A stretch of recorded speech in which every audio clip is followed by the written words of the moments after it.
আমি তোমায় ছাড়বো না। ঠিক আছে, আমি তোমায় ছাড়বো না আজকে। দাঁড়াও দাঁড়াও প্লিজ, আমি অত ধরে তোমরা যাই।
ধুর, কপালটাই খারাপ। শান্তিতে কেউ প্রেমই করতে দেবে না। এখন কি দরকার বলো তো কারোর আশা? আমাকে জিজ্ঞেস করবে না, গিয়ে দেখবে কে এসছে।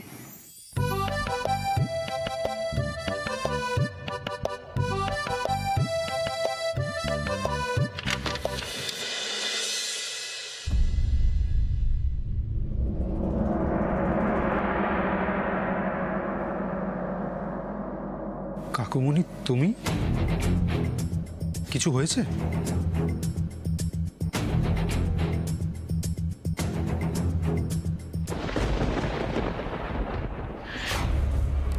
রজতবাবু বাবু, শুনতে পাচ্ছেন? এইদিকে তো সমস্যা বেড়েই চলেছে। হ্যাঁ জানি, সব খবরই আমার কানে আসছে। জানি মানে? আপনি তারপরেও হাত গুটিয়ে বসে আছেন, আর এদিকে আমি আপনার ভরসা এখানে বসে আছি। এই মুহূর্তে আমার থেকে বেশি সমস্যায় তোমরা কেউ নেই সৌরভ। যাকে বলো, তোমার কি সমস্যা এই মুহূর্তের? ঋষি তো অফিস ঝেঁটিয়ে সমস্ত ফাইলপত্র নিয়ে বাড়িতে চলে এসেছে। বলছে সমস্ত নাকি খুঁটিয়ে চেক করে দেখবে। তাই এইভাবে যদি উঠে পড়েও আমার পিছনে লাগে, তাহলে তো আমার হাতে হাত করার পড়তে বেশি সময় লাগবে না। আরে তোমার ভয়টা কিসে? টোপ হিসেবে তো রোহন রায়কে বর্ষিতে গেঁথেই ফেলেছো। হ্যাঁ, কিন্তু সে বড়শি খুলতে কতক্ষণ? আপাতত না হয় আমার বড় শালাকে কোনো রকমের ঠেকনা দিয়ে রেখেছি, কিন্তু আমার ছোট শালাটি যা জিনিস, একটু তলিয়ে দেখলেই সব বুঝে যাবে, আর তারপরে আমার গলা টিপে ধরবে। আরে দাঁড়াও দাঁড়াও, অত চিন্তা করো না। এবার ওদের উপর এমন সাঁড়াশি আক্রমণ চলবে, তোমার ব্যাপার নিয়ে মাথা ঘামানো তো দূর, দম ফেলারও সময় পাবে না ওই রায় গোষ্ঠী। কি করবেন আপনি রজতবাবু বাবু? একটু খুলে বলুন না, টেনশনে তো আমার রাতের ঘুম উড়ে গেছে। আরে রায় অ্যান্ড রায় কোম্পানি থাকলে তবে না হিসেব নিকেশ। হ্যাঁ, ওটা বাজবে কি? সৌরভ, কার সঙ্গে কথা বলছো তুমি? নিজের ঘর ছেড়ে তুমি এখানে কি করছো? আমি তখন থেকে তোমাকে খুঁজছি। বিরক্তিকর, যত সব অসাবধানীদের নিয়ে আমার কাজ কারবার।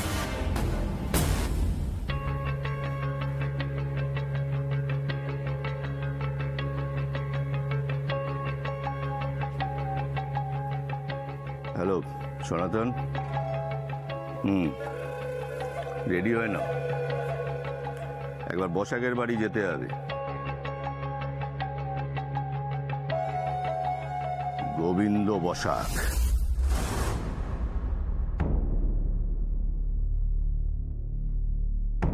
সরি, এত রাতে এসে তোদেরকে ডিস্টার্ব করলাম।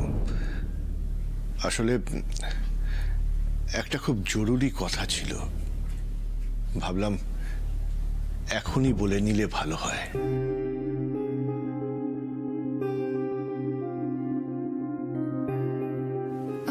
কাকুমণি, তুমি আমাদের কেন ডিস্টার্ব করতে যাবে? তুমি ভেতরে এসো, দাঁড়িয়ে আছো কেন? এসো।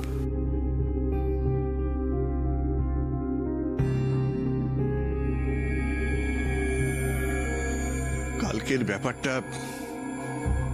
ক্লিয়ার করতে এলাম। কোন ব্যাপার কাকুমণি? ওই যে তোমাদের ঘরের সামনে এসেও তোমাদের সাথে কথা না বলে ফিরে যাওয়া। যাক, তোমার তাহলে মনে হয়েছে যে এটা ক্লিয়ার করা দরকার। তুই আমাকে বিদ্রূপ করতেই পারিস ঋষি, তবে আমার এইভাবে ফিরে যাওয়াতে যে তোদের মনে একটা সন্দেহ আসবে, এটা তো খুব স্বাভাবিক। এমনিতেও তোরা অবশ্য আমাকে বিশ্বাস করিস না। কাকুমণি, বিশ্বাস অবিশ্বাসের কথা আসছে না এখানে। আমাদের জায়গা যে কেউ থাকলে সন্দেহ করতো, তুমি হলেও করতে, তাই না? তুমি নিজে ভেবে দেখো, একজন মানুষ ঘরের সামনে আসছে অথচ ঘরে ঢুকছে না। জিজ্ঞেস করা হচ্ছে যে বাইরে কে আছে, কোনো উত্তর না দিয়েই সে চলে যাচ্ছে। অদ্ভুত না ব্যাপারটা? যাই হোক, তুমি কি বলতে এসেছো বলো। ক্ষমা চাইতে এসেছি। ক্ষমা চাইতে? হ্যাঁ ঋষি, দেখ, দোষ ছোট হোক বা বড়, প্রত্যেকের উচিত সেটা স্বীকার করা, ক্ষমা চাওয়া। কালকে তোরা আমার ঘরে গিয়েছিলি আমার সাথে কথা বলতে, অথচ আমি কি করলাম? মেজাজ হারিয়ে তোদের সাথে রুড বিহেভ করলাম। ছি ছি ছি ছি ছি। খুব খারাপ লাগছিল জানিস তোরা চলে আসার পর। আমি রিয়েলাইজ করলাম যে আমি তোদের সাথে গুরুজনের মতন আচরণ করছি না। মনটা বড্ড খারাপ লাগছিল আমার। দেখ, এমনিতেই বকুল ওর বাবার ব্যাপারটা নিয়ে খুব চাপে আছে। তুইও সবেমাত্র আমাদের কোম্পানিতে জয়েন করেছিস, তোর হেল্প দরকার। সেখানে আমি কি করছি? তোদের পাশে না দাঁড়িয়ে বিরুদ্ধাচরণ করছি। না রে, নিজেকে বড্ড ছোট লাগছে।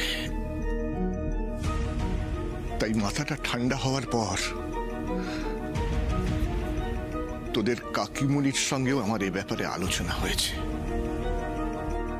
সেও আমাকে বোঝালো, আমিও বুঝলাম যে আমি ভুল করেছি, মোটেও ঠিক কাজ করিনি।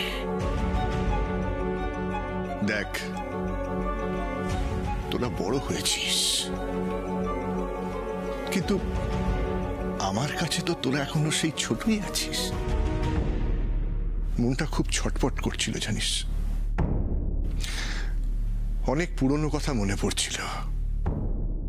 ছোটবেলায় তুই যখন তোর কচি কচি দুটো হাত দিয়ে আমাকে জড়িয়ে ধরতিস, কাকুমণি তো সব আবদার মেটাতো, কখনো বকত না।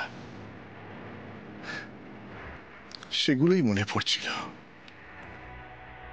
তোদের সাথে কথা না বলে কিছুতেই ঘুমোতে যেতে পারছিলাম না। তাই ভাবলাম চাই ক্ষমা চেয়ে আসি তোদের কাছে। আরো একটা কথা বলতে এসেছিলাম। কালকে তোর সাথে অফিসে যাব, সব কাজ তোকে বুঝিয়ে দেব।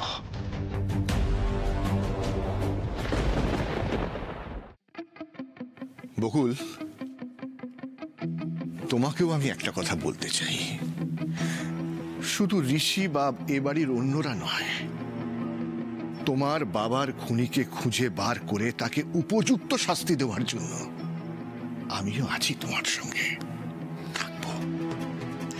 দেখো, তোমার বাবার ওই ঘটনাটা যখন ঘটে, সেই সময় ওই অঞ্চলের বেশ কিছু পাওয়ারফুল লোকজনের সঙ্গে আমার খুব তহরম মহরম ছিল। দরকার হলে আবার তাদের সঙ্গে আমি যোগাযোগ করব, যদি কোনো ইম্পর্টেন্ট ইনফরমেশন পাই। হ্যাঁ বকুল, এই কথাগুলো কিন্তু আমি তোমাকে মন থেকে বলছি। কাকুমণি, এই কথাগুলো তো তুমি কালকেই বলতে পারতে, বললে না কেন?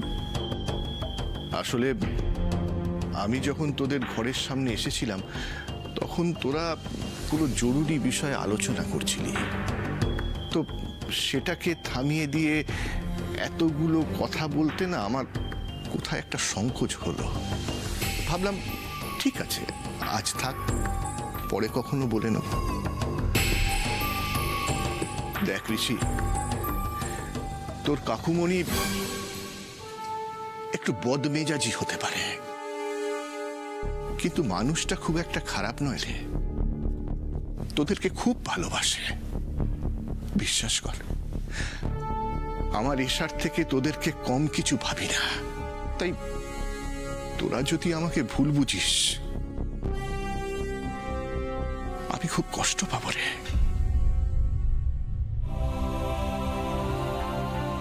কাকুমণি, হ্যাঁ মা, আমি খুব কষ্ট পাবো।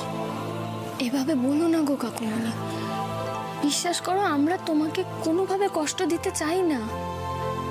আর কাকুমণি, তুমি যদি কোনো ভুল নাই করে থাকো, আমরা অকারণে তোমাকে ভুল বুঝতে যাব কেন? এনিওয়ে, অনেক রাত হয়েছে কাকুমণি, যাও শুয়ে পড়ো এবার। হ্যাঁ, তোরাও শুয়ে পড়।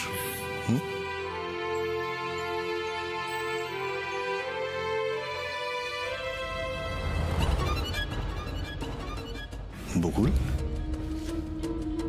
কাল তোমার পরীক্ষা না? কোথায় সিট পড়েছে? ব্যারাকপুর। ও বাবা, সে তো অনেক দূর। সাবধানে যাতায়াত করবে কেমন? চিন্তা করো না কাকুমণি, আমি যাব ওর সঙ্গে। অবশ্যই।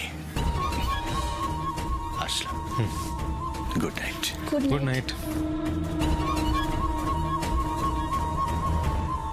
Very good. এইবার ইনফরমেশনটা রজতাভ বাবুকে দিয়ে দিতে হবে।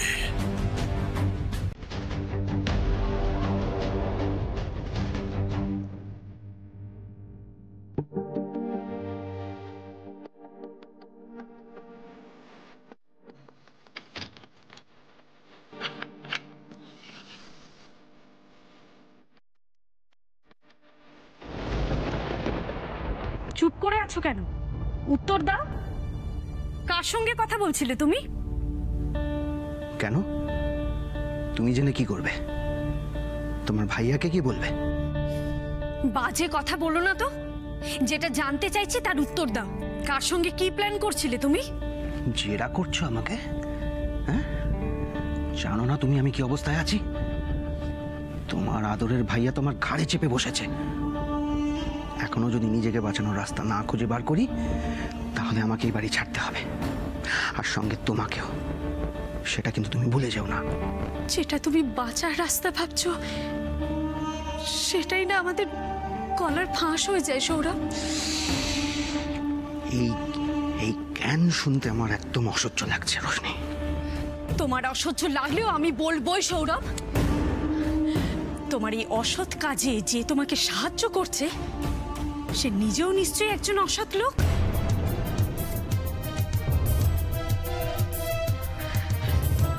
এই ফেভারের বিনিময়ে সে নিশ্চয়ই তোমাকে দিয়ে আরো অসৎ কাজ করিয়ে নেবে। একদিক থেকে বাঁচতে গিয়ে তুমি না চারিদিক থেকে ফেসে যাও। আমার শুধু এটাই চিন্তা।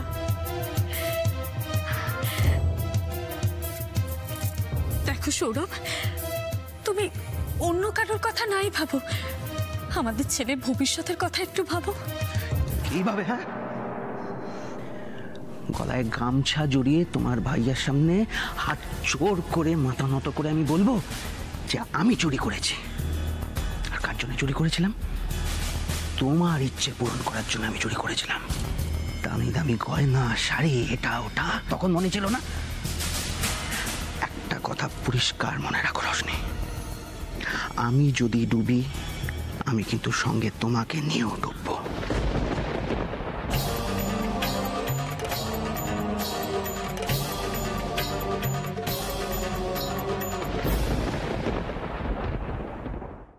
কাকুমণির কথা শুনে কি মনে হলো? সত্যি বললো? আমি কোনোদিনই কাকুমণিকে ঠিক পুরোপুরি বিশ্বাস করতে পারি না। আর তাছাড়া আমি যে বলছিলাম না, কাকুমণি ভেতরে ভেতরে কিছু একটা নিয়ে প্রচন্ড ভয়ে ভয়ে আছেন, আমি সেটা আজকে রীতিমতো অনুভব করতে পারলাম। তুমি আর একটা জিনিস খেয়াল করেছো? কি? কাকুমণি আজকে মদ খেয়েছিলেন, আমি গন্ধ পেয়েছি। অ্যাবসলিউটলি কারেক্ট, আমিও পেয়েছি। এই ব্যাড হ্যাবিট কাকুমণি কবে ধরলো আমি বুঝতে পারছি না। সেই দুপুরবেলা কাকুমণি অফিস থেকে বেরিয়ে গেছিল, কোথায় গেল, এতক্ষণ কোথায় ছিল কিছুই বুঝতে পারছি না। এইসব প্রশ্ন তো করাও যায় না। আমি চাইলেই এসব প্রশ্ন করতে পারতাম কাকুমণিকে, কিন্তু আমি করিনি। একটা জিনিস বুঝতে পারছি না, কাকুমণি কি বললো যে কাকুমণির নাকি ওই সময় বারাসাতের অনেকের সঙ্গে দহরম মহরম ছিল। তাই যদি হয়, আমার বাবার তো বারাসাতে কম নাম ডাক ছিল না, কম সুনাম ছিল না, তাহলে কাকুমণি কেন আমার বাবাকে চিনতেন না? নাকি ইচ্ছা করে অনিমেষ সান্যালের নামটা কাকুমণি ভুলতে চাইছেন? এই প্রশ্নগুলো চাইলেই করা যেত, করিনি, কারণ কোনো সদুত্তর কাকুমণির থেকে পাওয়া যাবে না। আমাকে একটা কথা বলো তো, আজকে যখন অফিস যাচ্ছিলে তোমরা, তখন তো গাড়িতে অনেকটা সময় কাকুমণি তোমাকে একা পেয়েছিলেন, কই তখন তো তোমার কাছে ক্ষমা চাইনি? ক্ষমা চাইলো এখন কেন? রিয়েলাইজেশন তো হয়েছে গতকাল রাতে। তাছাড়া বাজে ব্যবহার তো শুধু আমার আর তোমার সাথে করেনি কাকুমণি, বাবার সাথেও করেছে। কিন্তু ক্ষমা চেয়েছে এরকম কিছু তো শুনিনি বাবা মার কাছে। এই প্রশ্নগুলো বরং ভবিষ্যতের জন্য তোলা থাক। যেদিন আমি নিজে পুলিশ অফিসার হব, সেই দিন সরাসরি কাকুমণিকে প্রশ্নগুলো জিজ্ঞেস করব।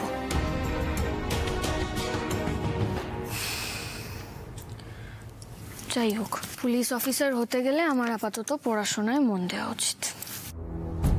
কাল ঘরে না ঢোকার যে যুক্তিটা কাকুমণি দিল, সেটা আমার বড্ড বোকা বোকা লাগলো।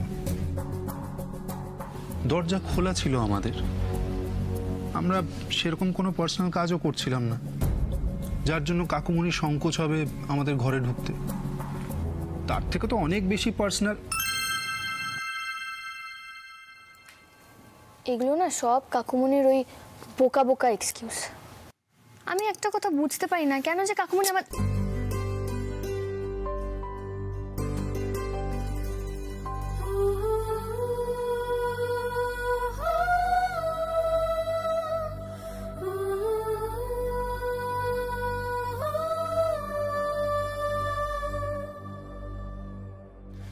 এতক্ষণে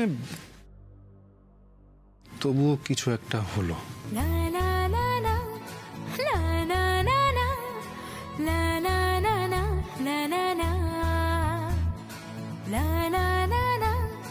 la